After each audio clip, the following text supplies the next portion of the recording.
আবহাওয়া অধিদপ্তর ৭২ ঘন্টা অর্থাৎ ১৯, ২০ এবং ২১ এপ্রিল এই ৩ দিনের জন্য হিট অ্যালার্ট জারি করেছে। বিশেষজ্ঞরা বলছেন প্রচণ্ড গরমে বাড়তে পারে হিট স্ট্রোক। কিভাবে বুঝবেন হিট স্ট্রোক হয়েছে? প্রচণ্ড গরমে হিট স্ট্রোকে আক্রান্ত হয়ে মানুষ হঠাৎ অজ্ঞান হয়ে যায়। কেউ কেউ মনে করেন স্ট্রোক করেছে, অর্থাৎ ধারণা করা হয় মস্তিষ্কে রক্তক্ষরণ হয়ে বা রক্তনালীতে রক্ত জমাট বেঁধে অজ্ঞান হয়ে গেছে। এ কারণে বলা হয় হিট স্ট্রোক। বাস্তবতা হচ্ছে গরম আবহাওয়ার কারণে শরীরের অভ্যন্তরীণ তাপমাত্রা বেড়ে যায়। শরীরের অভ্যন্তরীণ তাপমাত্রা বেড়ে যাওয়ার কারণে শরীর থেকে পানি বের হয়ে যায়।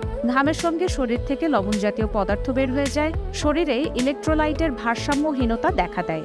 মানুষ অজ্ঞান হয়, খিঁচুনি দেখা দেয়।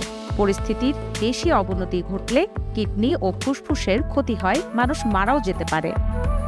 গরমের দিনে কিছু সতর্কতা মেনে চললে হিট স্ট্রোকের বিপদ থেকে বেঁচে থাকা যায়। এগুলো হলো হালকা ঢিলেঢালা পোশাক পরা, কাপড় সাদা বা হালকা রঙের হতে হবে, সুতি কাপড় হলে ভালো, যথাসম্ভব ঘরের ভেতরে বা ছায়াযুক্ত স্থানে থাকা। বাইরে যারা কাজকর্মে নিয়োজিত থাকেন তারা মাথায় ছাতা বা মাথা ঢাকার জন্য কাপড় জাতীয় কিছু ব্যবহার করতে পারেন। প্রচুর পানি ও অন্যান্য তরল পান, লবণযুক্ত পানীয় যেমন খাবার স্যালাইন, ফলের রস, লাচ্ছি ইত্যাদিও পান করা যায়। তাপমাত্রা বৃদ্ধিকারী পানীয় যেমন চা ও কফি যথাসম্ভব কম পান করা উচিত। রোদের মধ্যে শ্রমসাধ্য কাজ করা থেকে বিরত থাকুন। এসব কাজ সম্ভব হলে রাতে বা খুব সকালে করুন।